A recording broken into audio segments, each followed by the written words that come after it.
Welcome on into the Wild Willie Podcast Show. I'm Willie Cologne, and he is JJ, baby. It's good to see you, Big Willie. What's been going on with you all weekend?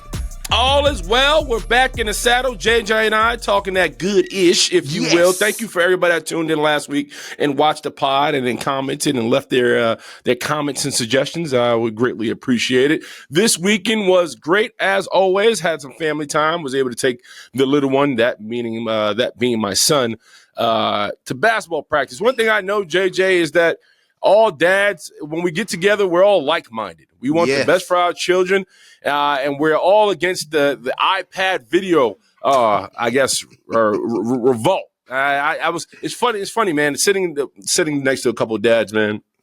You know, everybody's watching their son, and everybody's kind of coaching their son while practice is going on. And the one theme that continuously comes up when we're all talking to each other is, I'm just having my son out here so he doesn't play on that damn iPad all day, or he's not stuck in front of that damn video game all day. And I'm just like, man, what happened to just getting your kids out there, you know, for just to get them out there, just getting that exercise, which is the goal, right? To get them to exercise, socialize, to be around their peers, to obviously learn the sport, teach the sport, and hopefully it grows them to be a passion. But a lot of dads, they're acknowledging all that. But then it comes to, I really just want him out there because I don't want to be stuck in that damn iPad. And I don't want him to be, stuck in front of that damn TV playing those video games. So I got to get him out here because if I don't do it, I'll feel like a failed father.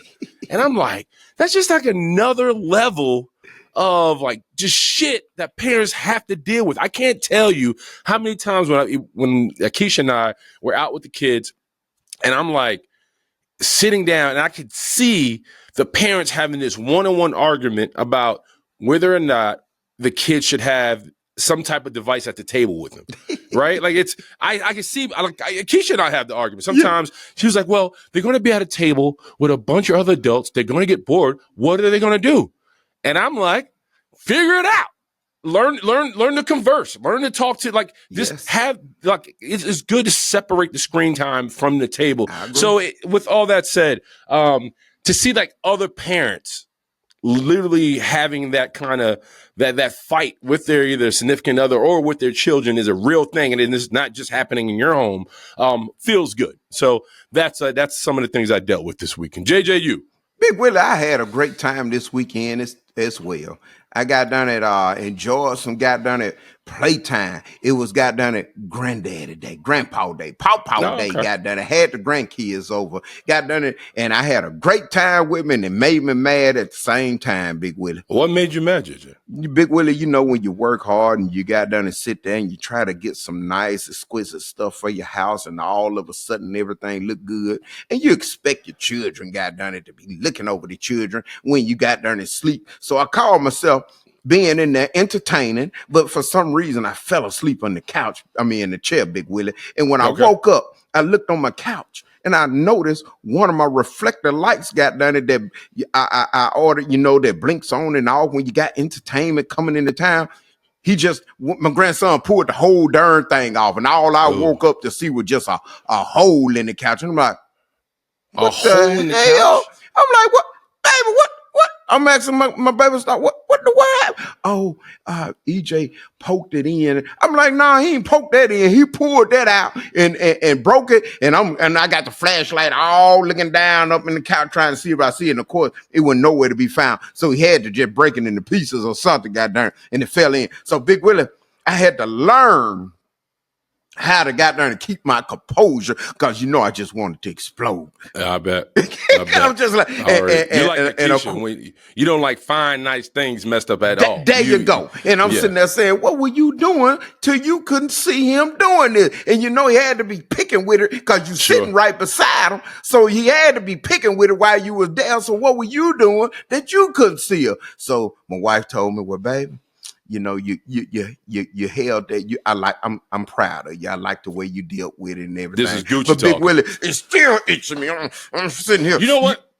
I'm gonna say this, Jay. Yeah. One thing I've grown to notice, not even notice, just pay attention to. When I have, a lot of my friends, most have kids, but some don't. Mm-hmm. But those who don't have kids, and they invite Akeisha and I over or the family over, a big part of my pushback is that your home isn't children proof. You mean you're childproof? Excuse me. So when if your home's not childproof, then that falls on us, right? Because I know my kids are handsy, right? And it's you've been a part of it. Oh yeah. You can only stick the kids in the room for so long until they bust out and they want to just get out and be everywhere. They want to be with the music. They want to be with the noise. They want to be around their folks. So you can't continuously stick the kids. Like, oh, go to the backyard. There's grown folks in here. Or go in the room. There's grown folks out here. Eventually, they want to be around the grown folks because we sound like we having a good time and they want our attention. So I'm very careful and cautious about when we get invited over to other people's place who don't have kids because I know their house isn't childproof, a la your house, JJ. I was nervous going to your house for the Super Bowl because Valid, you had all this great food. Your house was pristine. Everything looked great. Everything looked great. I do know my kids, when they stick their hands in a bag of Doritos, they're pulling out red fingerprints. I know. Yes, sir. And I'm looking at this white couch, and I'm just like, and I know the main culprit is either it's probably my daughter. My daughter is like, she don't give a shit. She's like, well, it's a couch, and she'll be quick to smear her fingers anywhere. My son is a little more. Will ask to wipe his hands because he's like me. I don't like things on my hands. I don't like sauce. I don't know what it is. It's a sensory thing. I don't like things on my hands, so I am always quick to kind of wipe my hands or do whatever. Me too. My daughter doesn't give a shit. Yeah. If it's on her, she got to get it off. She's going to wipe anywhere and everywhere to get it off her hands. And I was terrified because I saw that beautiful white rug you had. I saw that glass table. I saw that pretty white couch. And then your walls are beige. Yeah. So I'm like, my daughter is going to fuck this house up. Like, I just knew it. I just knew it. And I was saying to myself, we got to get her somewhere where this doesn't happen. Thank God my wife and everybody was kind of keeping an eye on her. To your point, his mama and aunties should have been keeping an eye on him, but they let him run amok. But I'm also, you got to know who to invite over. Especially if you feel like you're dealing with people who don't necessarily monitor their kids or they allow their kids an extended freedom. You gotta push back like, I like y'all and all, but you let yours do anything and everything. That ain't gonna happen in my house. So let's play outside or let's meet outside. That's probably the more logical way. But since you granddaddy, I'm gonna tell you now. Thank you. And this goes out to So Gucci. Thank you. You better start childproofing that house. I got to, Big Will. And you got another one on the way. Yeah. You already got one here. And there's going to be multiple grandkids running through that house. So you got to get back into childproofing your home, JJ. And then, Big Will, I'm going to be honest with you. They good about that. But it was started by herself this time. And the aunties didn't come over. And my goddamn grandson is one of them energetic bunnies, goddamn it, that just he go from goddamn 0 to 100, goddamn it. He just like this, all 20. I'm like, God dang. And you be like, God, do we ever get tired? So I don't know if this was just at a point where she turned her head and goddamn it. He like, I got you. Boom. And then goddamn, she looked up like, what did you do? Yep. I'm talking about that's how quick he is. He quick as I don't know what. And I don't know what happened. All I know is I woke up and there it was. So now I gotta find out and you can't get the couch around here. I ordered it goddamn from it came from cross seas on the goddamn ship, goddamn it to Miami on an 18-wheeler where they had to bring it here. So I gotta find out how to order another piece to put back on there. Ooh. Yeah, one of them things where it took like 6 weeks about 6 weeks to even got down to get the transfer here when I saw it. And you don't have one of your handy workers or handy friends that could come over and kind of figure it out for you and get it back together? It disappeared. We don't know what happened to it. He snatched that little clear plastic piece off and it's like a ghost. Can't find it now. Yeah, we got to see a picture of it. Hopefully I'm gonna have to show you a picture. It hurt my feeling, but that's the first time my grandson don't made me mad. I didn't want to bring this up, but since we're on the topic of kids annoying you, yes, I am once again mad at you, JJ. Oh, Big Willie, hold up now. I ain't do nothing this time. The weekend was clear. Oh, yes, you did. Huh? Oh, yes, you did. Yeah. Big Willie, I played with my grandson. Me and So Gucci looked at goddamn Beauty and Black and looked at the second season, goddamn it said, and looked at all it. It was good. So Big Willie, no, I ain't do nothing, Big Willie. I ain't do no TikTok with my girls. Oh, yeah, you did. Stop right there. It's the damn TikTok. So I walked into a room And I am now subject to learning not only to these dance moves to keep up with you, but my wife has now started a TikTok account because she saw JJ and his girls do a dance number that got over 1 million views. 2.3 now. Look at that. Look at that. So Keisha said, wow, that is great for JJ and his family. Yeah. And what does the brilliant brain of my wife say to herself? Big Willie. We should start our TikTok account. Yes, go Keisha. Yes. JJ, I don't mind dancing. I don't mind the bits. But my wife is now planning day by day on how to attack the algorithm on TikTok. And I can see it taking over her brain. And we have enough shit to worry about. But because JJ and his dancing dolls decided to do one routine that got now 2.3 million views, my wife is like, ha ha. We will join this. We will join this as well.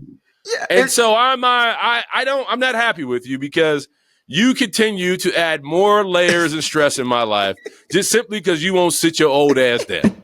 Right? You just sat here and talked about your grandson moving a mile a minute. Being like a little lightning bolt. Well, he gets it from his granddaddy. Yeah. His granddaddy can't sit the hell down. Yeah. So now you've added another thing from my wife to say, hey, we got to get our dance work together. We got to get our footwork together. Yes. And now she's coming up with skits. She's surfing TikTok. She's like, we can do this. Yeah. We can do this with these babies. We can do this as a family. And I'm like, I want to do none of it. Well, Big Willie, that's how I was. Want to be left alone. I was the same way, Big Willie, but I got to give it to Keisha. I'm so glad she got something in you because everybody has been waiting on Big Willie to do something since we've been talking about goddamn these dance moves and the fans and then Tamia and the goddamn Kendrick Lamar. And I got to give it to Keisha. When I saw Keisha with Holly on there and y'all got the views you did, it was so goddamn cute and nice, Big Willie. Y'all got the views. I say, I know what's coming next. I know what's coming next. It's like you getting ready, got done for a score. Like I'm in front of the TV, Big Willie, and I know we finna get this score so we can go up. I say, I know Big Willie coming. It's just a matter of time. I'm like a fly got done rubbing his paws together, Big Willie. I know it's a matter of time. I can't wait. I don't know if it's gonna be this week, but I know it's coming, Big Willie. And everybody in the fans, we waiting, Big Willie. And you're not lying, because this weekend. So two things, and excuse me, I can't believe I'm forgetting this. So outside of me taking my son to basketball practice and having this round table talk with dads, we also had our HBCU college fair, which was great. We was able to have, I think, 10 schools in attendance. So we had over 40 kids show up and really talk about HBCU life. One of the things that happens in the Northeast is HBCUs aren't necessarily talked about. And I think a lot of that is strategic because, if you keep the kids in school, the state gets funding. They're able to, they try to keep that in-state funding thing. They want to keep the kids in New York, going to New York schools and colleges and whatsoever. Get all that. So my wife, being a graduate of Clark Atlanta, also went to Jackson State. You know about HBCU culture because it's more of a Southern thing. It's promoted, it's talked about on and on. Up north, if you necessarily don't have anybody that went to an HBCU or a school that promotes HBCUs, or HBCU schools bring their alumni and they can kind of talk to the kids about what the culture is and what it means to attend these schools, it doesn't happen. Like I only knew about the HBCUs colleges because I went on the Omega Psi Phi Fraternity Incorporated college tour. And one of the things that was great for me with that college tour, I was able to see enough HBCUs in Philly, Pennsylvania, Virginia, the Carolinas. I was like, wow, this is a whole nother world, right? Because I grew up watching college football and only knowing about Michigan and Penn State and yada, yada, yada. And, we call them the PWIs, and if you will, the private white institutions. That's all I knew. I didn't know about HBCU culture. I knew about, state schools, all other stuff, but I just didn't know about the Hampton and Howards, even the Clark Atlantas or Jackson State. Fast forward, we was able to bring that to the forefront, talk to a lot of parents, talk to a lot of kids. They were extremely excited. A lot of them want to go to Howard. They want to go to the more popular schools, which is fine. So a lot of them are interested in that. So we did that. Also, after we did God's work and promoting education and Black culture and telling our kids and our parents there's another way and college is the future if you decide so, I came home to learning. I had at least a 20-minute, 30-minute tutorial on how to do the boots on the ground dance. Hold up, Big Willie. You mean to tell me after all that good hard work you put in that day, you had to come home and learn boots Boots on the ground. Boots on the ground, Big Willie? I had to learn to dance. Hold up, Big Willie. Dance. So you learned it or you still working on it? Well, it goes back to the goddamn TikTok. Because the damn TikTok, there's multiple tutorials on how to do the dance. And so my wife is like, we gotta learn. We're going to be in Jackson. And when I was in Houston, they played the song. It seemed like every 20 minutes they were dropping this damn song. And I sat there, as much as I love everybody that was in attendance, I was just like, I guess I gotta learn to dance. I'm just a fly on the wall. So my wife was like, bet, we're gonna learn to dance. So another one of our good, I call her my second wife, but she's my wife's line sister. Shout out to Keisha, because she bosses me around like I'm her husband. So that's why I call her second wife. Yeah. Anyway, so we were, all three of us was looking at that goddamn TikTok trying to learn this boots on the ground dance. And so after 30 minutes, I think I got it. So with all that said, JJ, to wrap this up, yes, we will have the TikTok. I can't wait. I'm waiting, baby. It's coming. I'm waiting, baby. And you ain't got the fan too, do you? I told you. I'm not doing a goddamn fan. I thought I was gonna trap you right there, Big Willie. No. Hold on, Big Willie. I said I got him. That's the thing. Well, Jay, that's the thing. When I was down in Houston, baby, like I was watching the men and how they were doing it. They were more like the gyrating and humping. There was no whack. Yeah, you remember I sent you the video, like how the men do it. But the guys in Houston, they had their own little bop and swing to it when that part came up. So I'm trying to mimic what they were doing. Exactly. If you see me whip out a fan, it's a sign of distress. That's damn near like a flare gun in the sky. If you see me with a fan on the dance floor in public, I need a fan or a supporter of ours to just simply tap me on the shoulder and be like, Willie, come this way. I got you. Come this way. You just follow me. I'll get you out of here because I'm in distress. You will never see me on the dance floor with a damn fan. Ever. And I know it don't make Unless it no better. To cool me off because I'm burning it up out there. That's it. And see, we trapping you, Big Willie. You got a Keisha and Keisha over there on your end, and then you got me sending you these goddamn TikToks and Instagram with everybody doing it. I even sent you one with Taraji. I know you said, why is he sending me all this? I say, I'm gonna get him. He see it enough. He gonna learn it. Sandwiched, right? It's JJ's. It's JJ's fancy footwork mania, and it's a Keisha like, oh, we got to join this, and I'm like, oh, well, I don't really want to do it, and this is like it's like the walls are closing in, and I'm just like, I don't mind dancing, but I don't want to come home to have to learn a goddamn routine because JJ popped out another TikTok, and we got to keep up with the views, and we got to stay relevant, and I'm just like, God damn it. So it's all coming in on me, and I'm trying to let me get my boots on the ground. Yeah. I can't wait to see Big Willie. Clap, clap, clap, clap. Doom. What's even, and before we take a break, what's even wild, Jay? Yeah, they're playing the song in trap spots in the city, like in New York. That's crazy. You're right. Everybody playing it.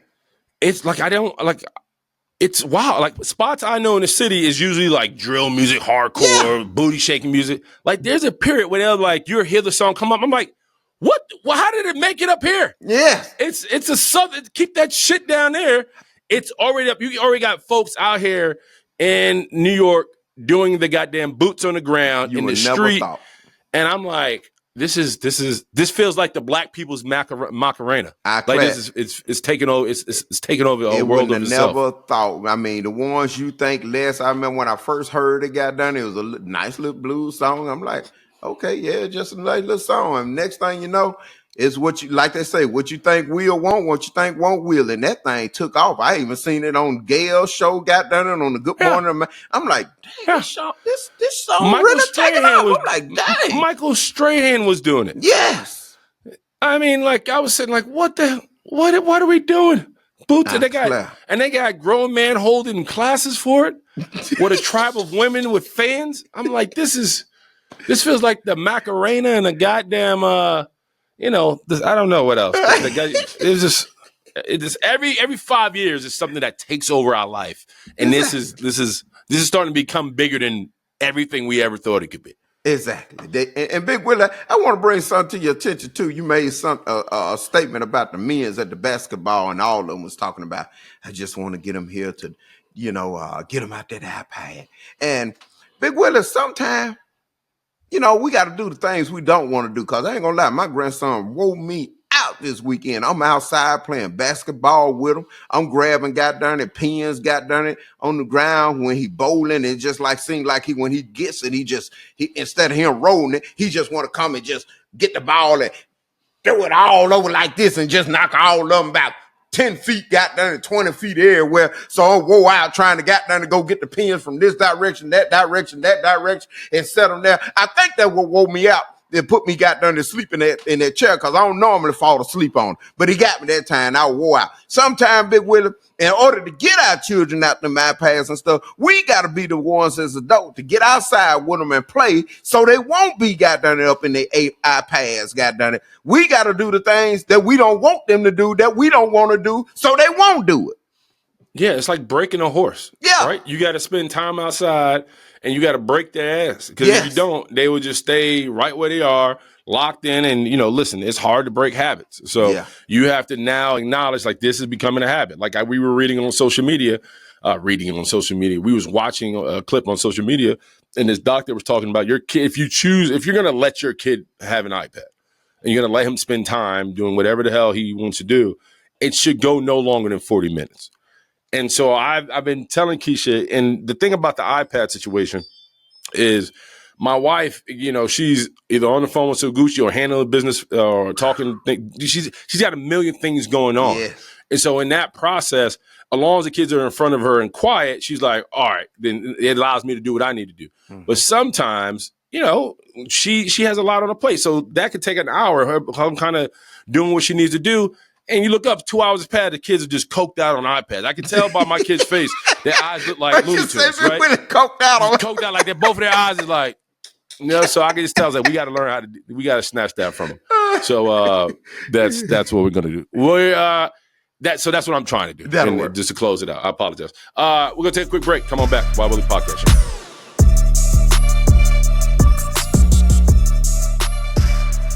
Welcome on back to the Wiley Podcast Show. It's time for Hot Topics. JJ, are you ready? Ooh, Big Willie, what's burning? What's burning right now, Big Willie? There's a story that we talked about last week that's been kind of tearing up the airwaves. It's about this track star out of Virginia, Portsmouth, Virginia. Anyway, there was an incident where a young lady by the name of Aaliyah Everett cracked a girl over the head, and it's been going viral. We talked about it last week. You said bogus, right? That young girl got frustrated because she was losing the race, and Aaliyah cracked over the head. Well, a lot of people are saying, hey. Allegedly. There's footage, there's different angles that shows the baton getting caught in the back of the young lady's jersey, if you will. She pulls it out. She's trying to move forward, and she accidentally hits the young girl on the head. And others are saying, bullshit. That girl meant to hit that girl. That's the side you stand on, JJ. You think it was deliberate. Yes. However, it says right here, there's been a rally. People are running to her aid, if you will, everybody JJ. Thought like me. See that? Well, people are running to Aaliyah Everett's aid. Yeah, let me just be more clear about that. The one that did the cracking? The one that did the cracking, JJ. It says right here, dozens of individuals were seen attending the rally. There was a rally held outside the young lady's school as Everett delivered a tearful speech where she thanked her supporters while sobbing. This is what she said. Thank y'all for supporting me. Because nobody else wanted to hear my story except for people that know me and people that know I would never do anything like that. I would never harm anybody. I'm not a fighter.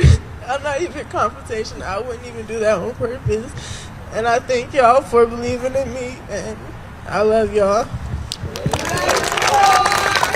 Now, JJ gets a little bit, gets a little nutty because the Everett family has experienced racial slurs, death threats, and people threatening their day-to-day being. Aaliyah was charged with battery, with a charge of assault and battery, and it has been filed. There's actually charges out on this young lady concerning the incident. JJ, now that you have seen multiple angles, you've seen multiple videos, you've seen this girl cry on multiple platforms. JJ, do you think she's innocent, or do you still stand with your initial reaction that this girl did it out of frustration because she was losing the race? Well, Big Willie, seems like I don't been in that situation or so Gucci or somewhere else before, and it seemed like the same situation on a different goddamn platform. But I'm just gonna be honest with you, Big Willie. I didn't think about that till you just brought that up.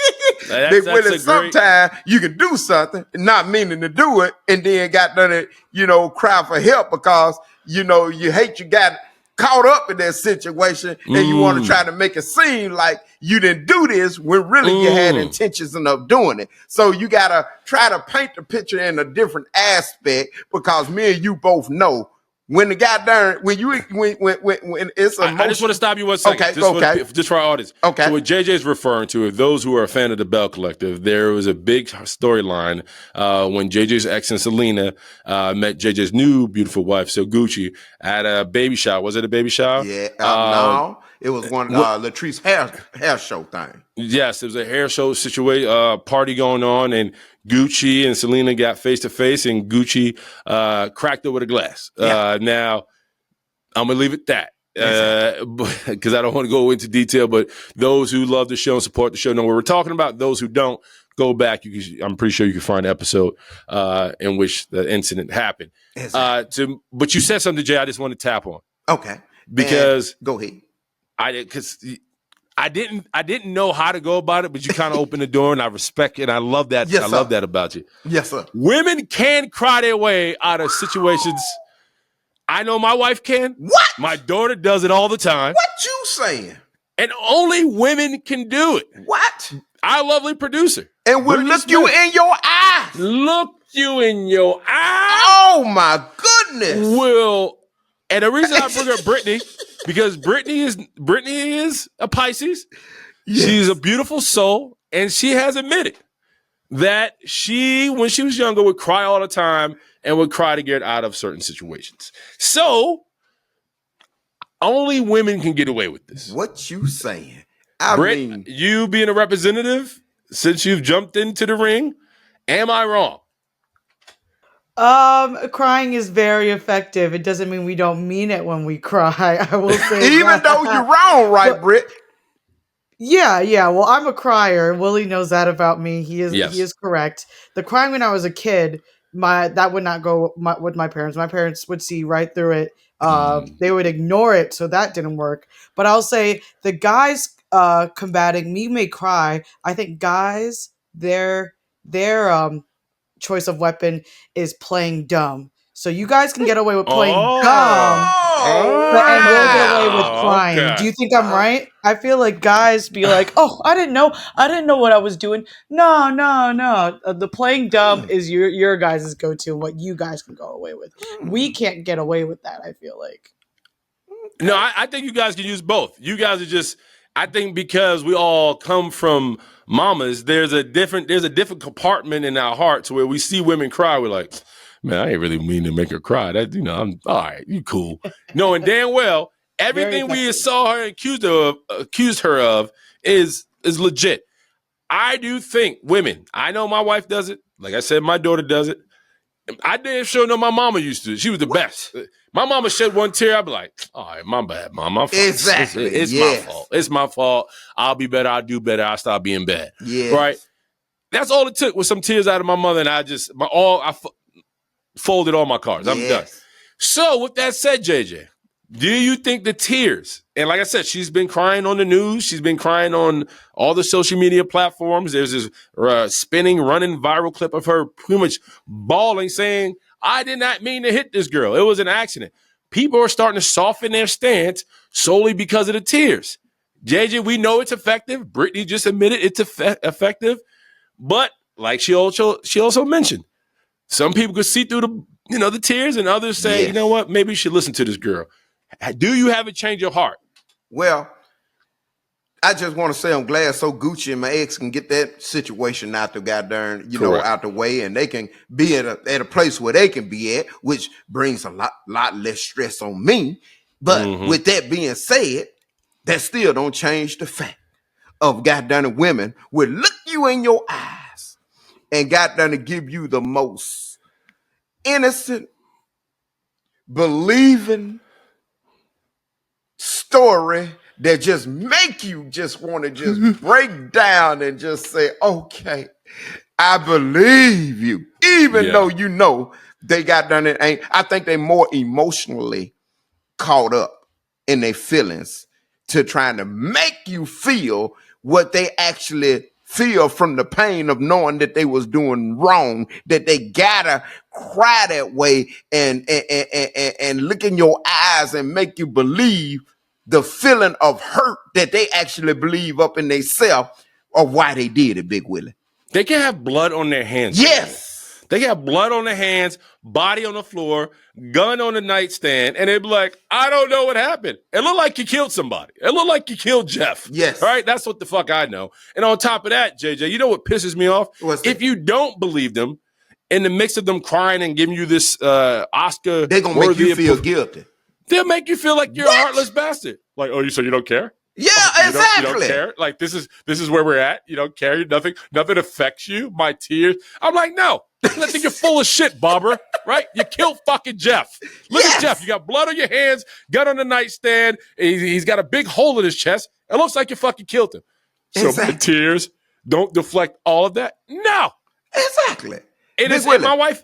By the way, I didn't mean to cut you off. My wife is like that. If my wife breaks down and cry, or we're arguing about something, and she'd be like, "Oh, so you just don't care?" Exactly. You just don't. And she gives me one of these, like, my wife's hella light skinned, so she turns into a red-nosed pit bull. So she gets that Rudolph red nose, and she's flushed and all puffy-eyed, and she has beaming green eyes. So she squints. She's like, you know what, Willie? Fuck you. You're an asshole. Exactly. I'm like, why? Because I chose not to believe you? I think you're full of shit. And JJ, you know why I think you hold the most weight, if you will? Because you have 3 daughters. What? 2 of them are twins. Double. So I already know you've dealt with the multiple crying on the face, knowing damn well they know they're wrong, but they're just upset and perturbed and destroyed and distraught, if you will, because they got caught and you calling them on their bullshit. So I know you've experienced it. I've watched my mother do it. I've watched my sister. I've watched every woman in my life, either in my family or women I've dated, pour out tears. And it's just like, all right, okay, all right, let's just, because I can't take women crying. I can't. It does something to me physically. Maybe I'm a sucker, sure.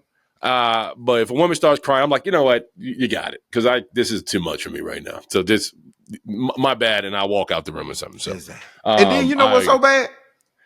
They can do all this, know they're wrong, and goddamn don't have a guilty conscience in the world. I'm talking about not an ounce of guilt. Not nothing. A woman ain't never wrong when she thinks she right. And when them tears go, she's fully committed. Oh, she's fully committed on getting her point across. So I agree with you, JJ. This is out of control. Moving along, JJ, there's a new trend going on. And I have to share this with you because you being a business owner and you running your own business, I have my own business, and we're both used to dealing with people on multiple levels. But there's a thing going out right now. It's called revenge quitting as a payback for employers allege unfair treatment causing chaos at the office. So that's one of the headlines coming out of New York Post. And this for clarification. This is what it is. It says disgruntled Gen Z employees aren't getting mad. They're not even getting even. They ticked off 20-somethings, which that's the age range it is. It says, instead of eventually getting the hell out of Dodge when the going gets tough on the job, they say, oh, hell no. We gonna fuck the workplace up. Here goes. It says, this is the new idea of people choosing to quit their jobs in the most inconvenient way possible in order to disrupt the business. This is a guy who was on TikTok talking about it. And he went on to say, JJ, he goes, there's a story. It says, for instance, Grace Sarah, a Zoomer from Australia, ditched her $1,800 per week post in investment property sales out of fury. Instead of giving her supervisor a standard 2-week notice, she suddenly jumped ship, abandoning her position without solid savings stashed away or another gig lined up. So she jumped ship, right? There's another one, JJ. This is crazy right here. It says right here, there's another YouTube named Adam who's right here. It says he spent his last days on the clock recording himself walking through his then job, pointing out every federal safety violation and then posting the footage online. The video prompted an investigation and hefty fines for the company, JJ. It says the Alaskan outlet also reported that a woman named Nancy, a former payroll executive, accidentally deleted the master payroll file during her shift, making it virtually impossible for her other colleagues to get paid on time. Ooh. So incidents like these have been happening. And these people are saying, hey, we're not just going to quit. We're going to burn this shit up on our way out the door. And it's becoming a fad amongst the young people. JJ, thoughts? Big Willie, all I can say, boy, they sure enough got some advanced goddamn stuff going on. Some good advanced going on right now. Cause boy, that's what you call goddamn it payback. I mean, it don't get no Big Willie, god dang. I mean, have you ever dealt with anything like that? No, somebody Big quitting Willie on a job and like messing up equipment or doing anything to kind of mess up your relationship with your customer? Oh yeah, Big Willie, and I had to goddamn get rid of him, Big Willie. I goddamn was sitting there coming to the neighborhood one day, practically brand new neighborhood, had some nice houses over there, and I mean, I'm talking about some high-end houses, Big Willie. I'm talking about in 500,000 plus in the millions. And I just happened to walk through the gate, and we are working probably about a good mile down the road, half a mile, no, about 3/4 of a mile down the road. And I see one of my employees at the beginning of the gate at a house, coming from a direction of a house with some tools in his hand. And I'm like, if you working way down there, what the hell you doing way down here? And he walking like he invisible, like I don't see him.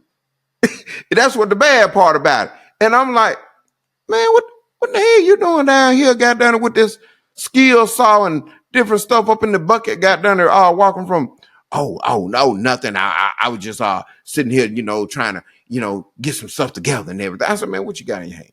He had all them goddamn tools. I said, I had to threaten. I said, buddy, let me tell you something. I don't know what garage you don't went under down here, goddamn, trying to goddamn get some goddamn tools.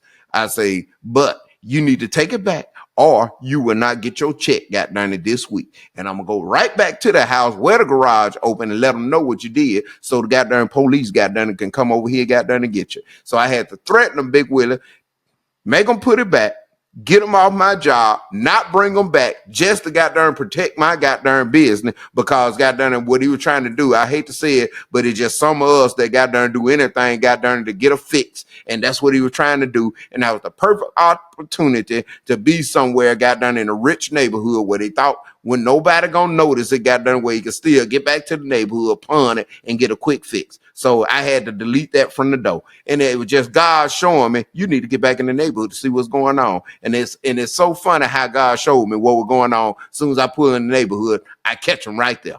Yeah, it's unfortunate, man. Like, being a business owner, me owning my bar, man, the biggest issue is, we've talked about this before, it costs money to train people, right? Yes. That means I have to take somebody from my floor and teach somebody the ropes. What's frustrating is when somebody comes in and they see the place is busy, and because they get overwhelmed with the customers or the attention they're receiving as far as, because listen, when you're working a busy bar, people want what they want in the moment, right? Like, hey, man, I need some salt. Oh, hey, where's my drink? Oh, hey, I ordered fries 10 minutes ago. I didn't get them. And so if you're on the floor, people, if you're not used to that type of chaos, if you were, or they call it in the weeds. Sure. If you're in the trenches, if you will, people can get really, really crazy. And so I've had people be like, man, I can't do this. Like, literally lock themselves in the bathroom and be like, man, I just need some time. Or walk out of the restaurant, go up the block to go take a couple puffs and realize they don't want to go back in. And so the customer doesn't know what the hell's going on. The customer's like, man, all I know is I ordered with this girl and this girl took my card and I got a tab running. And right now I just want to close my tab out and she's nowhere to be found. So now that puts pressure on the manager. That puts pressure on the staff.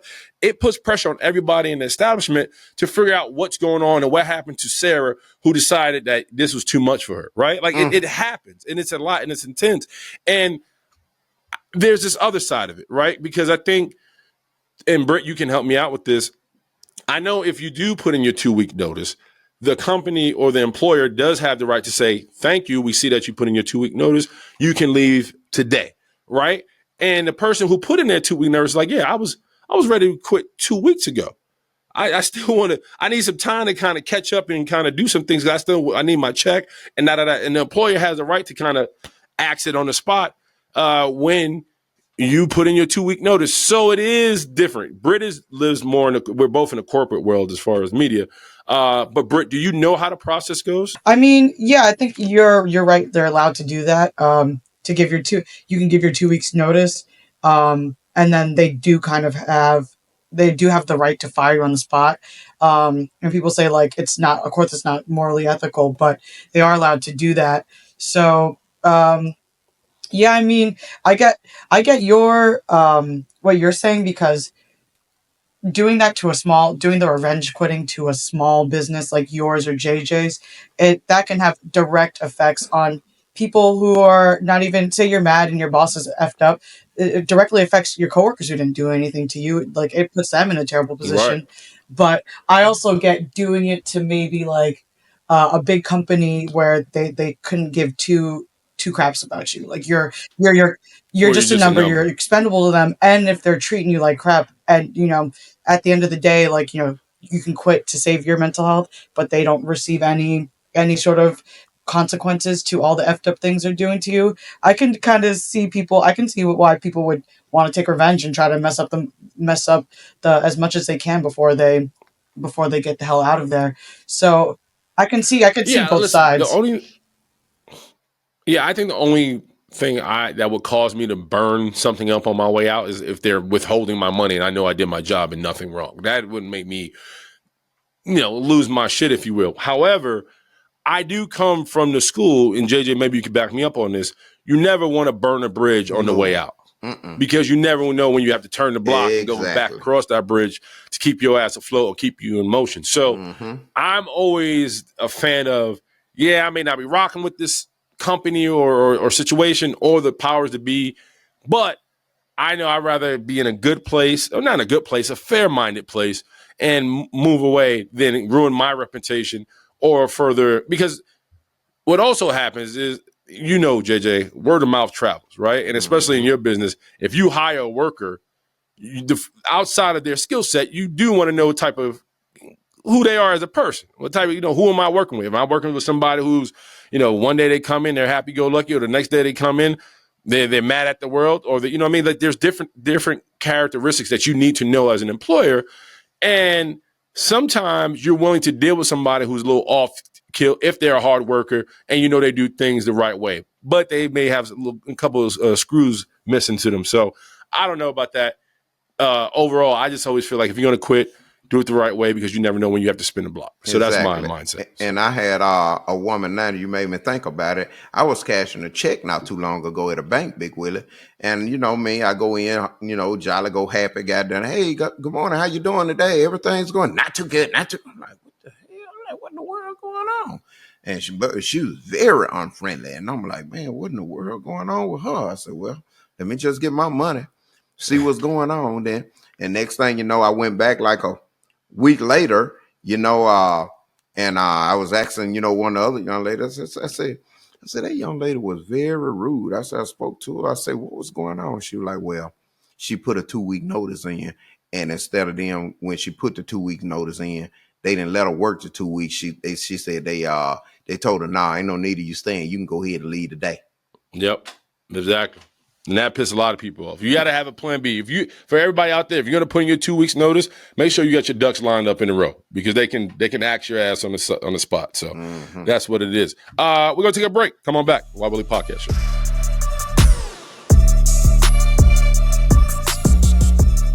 Welcome on back to the Why Willie Podcast Show. I'm Willie Colon, and he is JJ, baby. What we got going on, Big Willie? So, JJ, it is March Madness, one of my favorite times of the year. I am from New York. I am a St. John's Red Storm fan. St. John's won the Big East tournament, so go Johnnies, and best of luck to Rick Pitino and his crew. JJ, I don't know if you follow March Madness. However, do you have a team that you're rooting for during this madness that's upon us? Well, Big Willie, every year, it just been in my blood. I'm always riding with the Kentuckys and North Carolinas from the dough. Kentucky and North Carolina, that's my team. I don't know what they're doing because I ain't kept up with them, really this year, but I'm hoping that they're doing swell. Well, North Carolina's in, so I don't know about Kentucky, but I know North Carolina has made their trip to the starting gate for March Madness. With that said, JJ. Yeah, I was kind of stewing along with our beautiful and awesome producer, Brittany Smith. And I was like, man, we got to do something in honor of March Madness. So we kind of put our brains together and we have decided to come up with a 16-team single elimination. Now, the theme is not basketball, but the theme will be food, a March Madness spread. Now, JJ, I got this idea because we both take pride in our spreads. You had an awesome Super Bowl spread. Yes, the sir. year prior to that, I had an awesome Super Bowl spread. So I was like, you know what? Let's do a March Madness spread. So Brittany and I came up with a couple of food items that we are asking our viewers and those who support us and watch us to kind of go through this bracket with us by selecting their favorite food that would ultimately lead them to, I guess, the March Madness tailgate spread championship. Is this a vegan or fruit spread? No, there's as I'm looking at it, I don't see one fruit on this thing. So that's for all you vegans out there. I apologize. But we have our wings, we have our pretzels, we have our empanadas, we have our dips. I even threw the crawfish boil, JJ, in honor of you. And one of my favorite things is brownies. So brownies and cookies I'm a sucker for. So yes, it may seem very generic, and there may be some things that missed out. But that's what happens in March Madness. There are teams that have good seasons but don't necessarily make the dance. Yes. So that's the nature of this thing. So we're going to check this thing weekly, and we're going to see which food climb on through and make it to the big dance. So we'll see what happens. I'm excited about it. Yes. I'm pulling for 3 or 4 things right here that I hope make it because these are my favorite, especially when I'm watching a game. JJ, is there anything that you like on the list that's a strong favorite for you when you're watching the big game? Most definitely, yes. All this good healthy stuff. Yes, I do. Big Willie. Can you name one thing that you think is that's gonna pull through? Big Willie, you can never go wrong with ROTEL dip. No, sir. Woo! Now, I don't know if y'all up in the big city know about ROTEL. Well, but JJ, I know we're getting a sip in the South. This is what I want to tell. I'm glad you said that because I did not grow up eating ROTEL dip. I was introduced to ROTEL dip because of my beautiful wife, Akeisha. She makes a mean ROTEL dip to the point, JJ. Anytime if I order to fight, if there's a big game on or something going on sports wise, I beg my wife to make it. Yes, and she usually does. She does it in a crock pot and she gets down and dirty with it. And I get this scooping and slopping and slinging that cheese all over the place. And it absolutely warms my heart. So, JJ, in quick detail, can you tell the people exactly what ROTEL dip is if they do not know? You can do it 2 different ways. The ones that want to just get downright and dirty with it, you can mix it with that ground chuck beef and put it up in a crock pot. Or if you don't want to get downright dirty with it, but you want to be dirty, but you got this health thing that you're doing and you want to try to eat good, you can't go wrong because it all tastes the same, and you can do it with some ground turkey, Big Willie. Yes, my wife does it with the turkey. She's big with the turkey. Me too, Big Willie. So Gucci is with the turkey, and that's how we do it. And we get the ROTEL dip. You got done to get your big stick of cheese, and you got done to get some. I think my wife put a little creamer or something in it with the cheese, and then you can cut a little jalapenos up if you want to. If you want to put a little spice, and some people will even get a little ground patty sausage that you make breakfast with and mix that with the ground beef as well to add like a little bite to it. So it's a lot of different ways that you can do it, just as long as you got a crock pot and you can make the recipe to your preference. And then once it get ready, you slow cook it, Big Willie, and oh my goodness, you get them goddamn flour tortilla chips, or goddamn some Doritos, or some goddamn ranch Doritos. You said highly love to get hands dirty. So you, in your case, you might want to get some Doritos and make it a little cheesy on top of cheese. You know what the cheetah said, it ain't easy being cheesy. So goddamn it, you can put that on your plate, then put the ROTEL dip on top of it, and oh my goodness, finger licking good, boy. Woo! I believe it. As I'm going through this list right now, and I guess the food items that made it, if you will, the dishes. As far as quesadillas. It could be beef or chicken. So feel free. They could be either or. I'm looking at the nachos. I love beef nachos, but they could also be chicken. Yes. Same thing with the empanadas. They could be beef or chicken. I know you can also, there's empanadas you can make, you can have a million different things, but just to keep it more on a more simpler terms, beef or chicken usually works. So this is the list. Homegrown, something delicious, something simple that you could eat up, love, and watch the game. What you like? You told me you wanted to know what was one of my favorites on here. What's one of your favorites? I'm going to be honest. For the game, I'm a sucker for the beer pretzel and warm cheese. Yeah. Yeah, buttery, salty pretzel with some mustard. So that's it. For everybody out there, once again, play with us, play along, choose. Play the bracket. This is the March Madness spread. JJ, as always, this was fun. Yes. I'm Willie Cologne, and he is JJ, baby, and we'll see you next week. And get ready for March Madness, baby. It's about to be on. Peace.